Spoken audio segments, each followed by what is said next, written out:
Hey, what's up guys, it's Blake, and today we're going to be going through my favorite albums to come out this year, and this is essentially my favorite video to make every year as well, because year-end lists are a great way to really sum everything up and kind of look back on everything. This year I took on a whole new music taste and listened to so many different artists, and I'm so thankful for that. Every year it gets harder and harder to make this video because of how many new artists I discover and just the sheer amount of amazing music that came out this year as well. I could have easily made a top 25 albums, but for the sake of time and whatnot, I expanded from 10 to 15 in this video to get a few more albums in that were initially really hard to keep off this list. But on this, you're gonna get everything from pop punk to trap and a lot of in between, so hopefully you enjoy it because I've had a lot of fun making it and putting it all together. I know 2018 will be even better and bring a ton of new music, and I can't wait for all that new material to come out. But before we get into this list, the honorable mentions that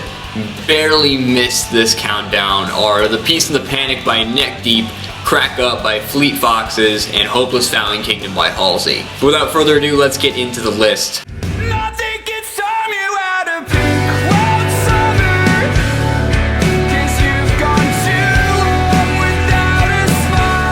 To start off at number 15, I picked Feel Something by Movements out on Fearless Records. I initially undervalued this album a ton, but it slowly became the soundtrack to my fall, and I think it's really one of the better emo records to come out in the last decade. Movements has a lot of hype around them as the new up-and-coming emo band, and they followed through with that in an incredibly impressive way on Feel Something. This album is raw and personal in the lyricism and equally as heavy-hitting in the instrumental sections as well. Patrick's vocals have really improved as we see him pick his spots to really unleash his full vocal power on tracks like Deep Red, but know when to really dial it back on songs like Fever Dream. The songwriting is phenomenal as well, and Movements manages to explore a ton of different themes ranging from death of a loved one to mental health struggles to not realizing what you have, and a lot of in between as well. It's incredibly impressive for a debut record by such a young band, and I think these guys are going to have a lot going for them in the future because this hype is real around this album. But my favorites off it are Daylily, Deadly Dull, and The Grey.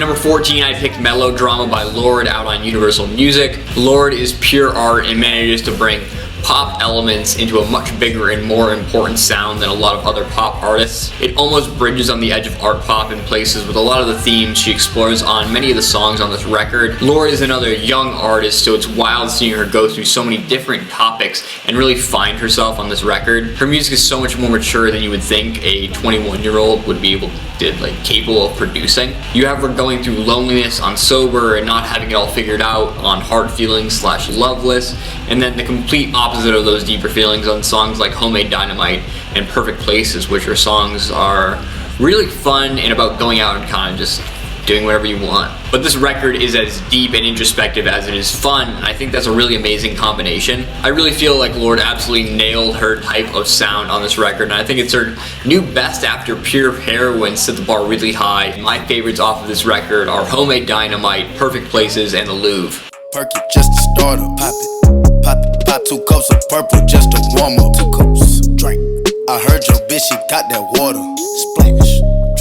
At number 13, I chose Culture by Migos out on Quality Control Music. It's hard to not include this album on this list because of how culturally influential this album is. Many think Migos is absolutely terrible, but it's hard to deny that Migos doesn't have a major seat at the table when you talk about modern rap music. Like Quavo says in Brown Paper Bag, they talk about modern day rap, but they don't know the culture. And Migos is really the epitome of trap music, and their reach with this album became so huge when they landed all these big hits in Slippery, T-Shirt, and especially Bad and Bougie. I know it's easy to say it all sounds the same on this record with this kind of like start and stop flows with lyricism about drugs, money, and women, and these really deep and ominous beats and ad-libs for days, but Quavo, Offset, and Takeoff all bring a different style to this record in which they give all of the songs different personalities. For me, the standout member on this project is Takeoff because in every single verse he lays down on this project, it lands and is some of the most memorable parts of each song. It's an interesting pick, I know, but my favorites off of it are Slippery, Get Right Witcha, and Brown Paper Bag.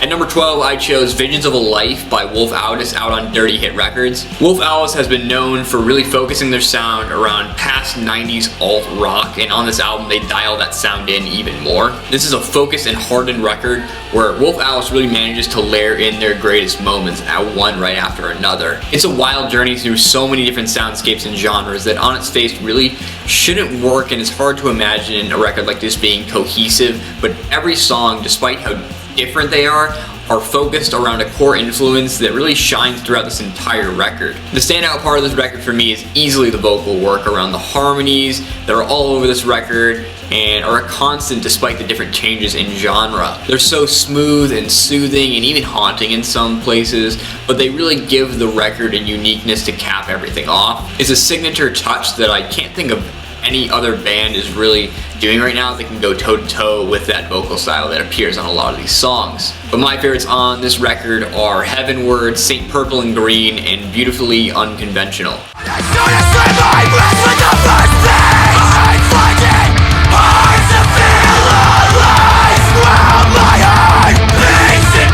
At number 11, I chose You're Not You Anymore by Counterparts out on Pure Noise Records. When I think of a perfect melodic hardcore or modern metalcore record, this is easily the first one that comes to mind. This record balances emotion, power, and calmness in the most fluid and natural way in both vocals and instrumentation. The angst and anger is evident throughout nearly every track, but behind that vocal facade, the deeper emotions of every song come to life in those lead guitar parts. The guitars are blended so perfectly, and each part carves its own specific place that it was meant to be in. Essentially, the vocals and guitar work together in a really special way on songs like Bouquet and others like Fragile Limbs. But I don't want to make it sound like this record is all emotion, because this thing absolutely slams on songs like Thieves and Rope that lets the listener know that Counterparts doesn't really fuck around on this one. I haven't heard a record like this in a very long time, and I'm so happy Counterparts got better after some key departures in members, but my favorites off this record are Thieves, Haunt Me, and You're Not You Anymore. Give me a new single, make me a new baby, gonna eat all the candy while you're straddling lane, gonna know all of what's... To open the top 10, I picked What Now by Sylvan Esso out on Loma Vista Recordings. This record is one big synth pop cluster of robotic melodies and intricately placed percussion that give the band a very computerized feel. The vocoder use is strong throughout this entire album, and it plays into the entire electronic theme so well, and the entire vibe is so unique. I've heard very few synth pop bands pull it together in a way that Sylvan Esso does on this record and actually make it work and make it sound cohesive. It borders on the verge of very radio friendly and cookie cutter in some places, but it seems that the band is self-aware of that in the song Radio, where it's almost a clear parody about how terrible the radio is. They do a great job of avoiding falling into that genre on this record by bringing in different and quirky enough vibes to stray away while still maintaining a lot of those same emotions and kind of tropes. But I mean, at the end of the day, this album is incredibly special because of how dynamic they are with their synth usage and how the different tones manage to set the mood nearly from the beginning to the end of this record. It's honestly a record I have a lot of trouble working through verbally, but my favorites are Slackjaw, Die Young, and Rewind. Cut us a jean shorts, vampire fangs in your I love New York shirt. At number 9, I chose the self-titled album by Cigarettes After Sex out on Partisan Records. This record is incredibly personal, and the lyricism is all anecdotal and reads almost free verse like it was written in a diary. Every single song tells a very specific story with very specific people through very bittersweet and hazy melodies that are backed by these really dreamy guitars and a really deep and heavy low end. The record embodies a very specific type of vibe and is some of the most soothing and relaxing music I've heard in a very long time. It's a very consistent sound, and you get that same style of song from front to back, but it hits every time, and every single song will break your heart because of how palpable each mood is that they're conveying. Greg's vocals is also really unique on this record, that you can easily pick his vocal tone out of a lineup that would, and it would really be hard to picture it against any other type of music besides what Cigarettes After Sex they're doing on this record. But my favorites off of it are K, Sweet, and Each Time You Fall in Love. You say you like the sound of cigarettes.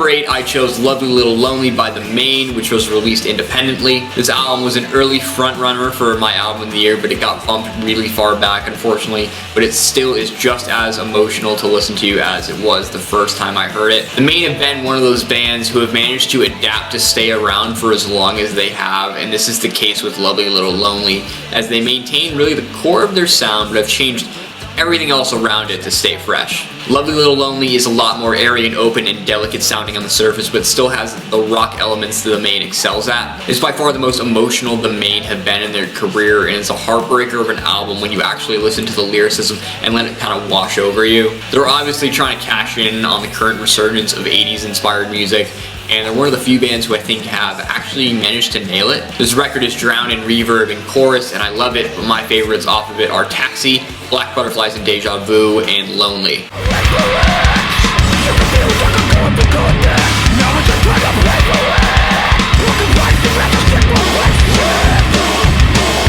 At number 7, I chose Forever by Code Orange out on Roadrunner Records. This is the heaviest and most aggressive record I've listened to in a very long time, and I fucking love every second of this beast of a record. To be honest, this was my first exposure to the band, but I've always kind of heard about them and knew about them, but they fucking blew me away with this. They bring in a ton of industrial, electronic, and hard rock elements throughout this very hardcore album, and I think its subtle diversity is one of the coolest parts of this record. The record is deep and heavy hitting and just sounds angry all the way through and takes very few breaks to catch its breath. Instead of doing that, it just keeps pounding away on every song in a new and a special way. The vocals are in your face and disgustingly aggressive on every song. It has all of the aggression you would want, but also manages to incorporate a lot of the grooves and melodic elements as well. It's really sneaky in the way the album does it, but a lot of the breakdowns have a little bit extra rhythmic pizzazz to make it very interesting. But my favorites on this record are Forever, Spy, and Bleeding the Blur. On the 5th of June, 'cause when I saw you, I lost you all over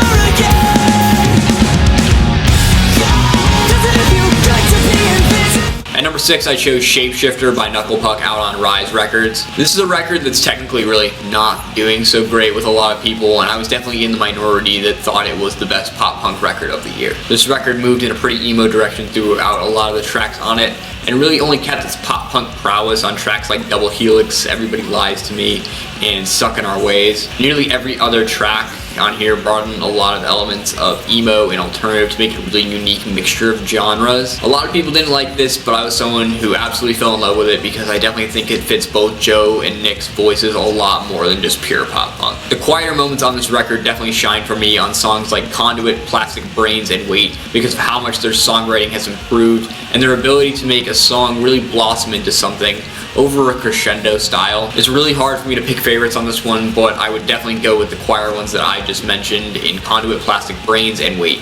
Yesterday I got a call like from my dog like 101. Said they killed his only son because of insufficient funds. He was sobbing, he was mobbing, way belligerent and drunk, talking out his head philosophy. At number 5, I picked Damn by Kendrick Lamar out on Top Dog Entertainment. This is easily the most social conscious record of 2017. One that is really the best commentary on the state of our country and a lot of the issues facing young African Americans. Kendrick's music has always been a window into a lot of the struggles that he articulates throughout his lyricism, and he's by far the most important rapper of this generation, I think. I also love how this record is a huge commentary on what hip-hop is in 2017 as well, and how Kendrick chooses to get a little dirty on a lot of these songs in his lyricism and takes a few shots at some other people. He also backs off on a lot of these songs too. It gets a little softer, a little more vulnerable. It shows how great his songwriting and versatility is and how he can do so many different styles so well. No topic is too big to tackle on this record, and you can really tell by the song titles. They're all very important things that people debate over, and Kendrick is so straight and to the point with a lot of his lyricism, and it just shows how powerful he is. I could easily say this entire record is my favorite track, but if I could pick 3, it would be Love, XXX, and Element.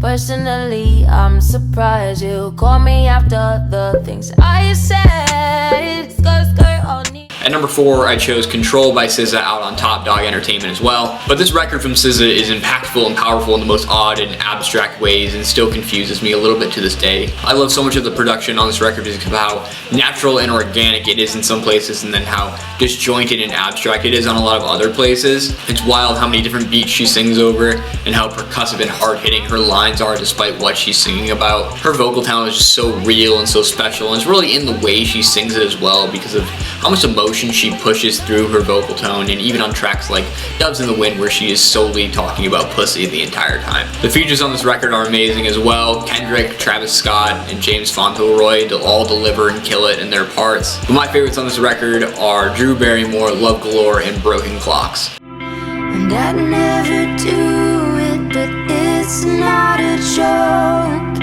I can't tell the difference when I'm... At number 3, I chose Turn Out the Lights by Julian Baker out on Matador Records. This album is cold, haunting, and most importantly, just absolutely breathtaking. It will straight up leave you speechless, sad, and wondering who the fuck hurt you even though no one did. Sprained Ankle, which was her last album, was very depressing, but this is new levels of me wanting to fling myself into the closest volcano I can find. Throughout this entire record, Julian is searching for something that simply isn't there for her, and she finds herself desperately hanging on through every single track looking to make something better, but it doesn't happen, and she's just looking for literally anything at all. It's pretty hopeless, but she finally gets there a little bit on Claws in Your Back, but by that point you're probably already in tears, so it doesn't matter. Julian has a tendency to use a lot more piano on this record, and it works into her depressing scheme really well because of how dull and dreary her piano tones are. It mixes with her voice in the perfect way for her to drive that emotion just straight through your fucking chest. The songs that make me cry the most on this record are Sour Breath, Everything That Helps You Sleep, and Hurt Less. I hope you can see the shape that I'm in. At number 2, I chose the self-titled album by Harry Styles out on Columbia Records. I distinctly remember making fun of everybody I knew freaking out over Harry Styles tickets and this new album, and I completely disregarded its release, and then one day I was bored in the car and put on Kiwi, and I was absolutely blown away and at a complete loss for words. I'm not even kidding, I don't think I've ever been so wrong about something in my entire life. It was like watching a boy band caterpillar emerge from a cocoon as like a 1975's rock star butterfly. There's just no real way to explain what happened on the album, but it's just wow. Every single song is mind-blowing because of how different each one is and how well Harry manages to separate himself from his past on this. When I hear tracks like Women, Kiwi, and Only Angel, all I can think of is like Aerosmith and the Rolling Stones. But then on Sign of the Times, all I can think of is like Queen and Elton John. It's so diverse that it's so hard to ignore how talented Harry is and what he brings to the table on this record. You know you've got the hype when you can book a worldwide tour in 2018 and 2019 and sell that out before you even step foot on your 2017 tour. But my favorite songs on this record are Kiwi, Sign of the Times, and Ever Since New York. She's falling in love now, losing control now, fighting the truth, trying to hide, but I think it's on. And so finally, my favorite album of 2017 is There's Really a Wolf by Russ, which came out on Columbia Records as well. Russ has come out of nowhere this year, turning roughly 20,000 Twitter followers in January into 2 million now in December, and has a ton of hype around him in some negative and positive ways as well. He's one of few rappers to write, produce, mix, master, and record all of his own music, and he blends hip-hop and R&B elements in a way that's very reminiscent of some 90s style songs. There's Really a Wolf is one of the most confident, borderline arrogant records I've ever heard, and that's really one of the reasons why I love it, especially considering it's a debut. Nearly every song in this project is filled with bravado and braggadocious lyricism, and even the vocal styles are like that as well. Like, even the album title is a nod to how the record is tight and how Russ is here for good now, and you feel that on the opening track, as that's just called I'm Here, and it's him going on for 3 minutes about how he's so great. On most of these tracks, Russ just spends the entirety of them just laying down bars and tending to stray away from choruses to get the message across. But there are more melodic and vulnerable moments on this album, like Losing Control, I Want to Go Down With You, and Scared. But I really think Russ is at his best when he's putting all lines possible towards extending his own story and prowess on tracks like Pull the Trigger and Do It Myself. Russ doesn't fail to remind us that he's a rising force in rap, and he's rising undeniably fast. There's a danger in blowing up too quickly, as you tend to fade away even faster, but there's no denying that this record hasn't done amazing things for him so far, and I'm incredibly excited to see what's next for him. My favorites off this album are Pull the Trigger, Don't Lie, and Emergency, and I know it's an odd pick, but this album has affected me in such amazing ways, which is really shocking considering what it is. But that is it for another great year of albums, and I can't wait to see what comes out next year because I guarantee it will be even better in 2018. I'm so excited. But definitely let me know what your favorite albums of the year are in the comments below, and thank you so much for watching.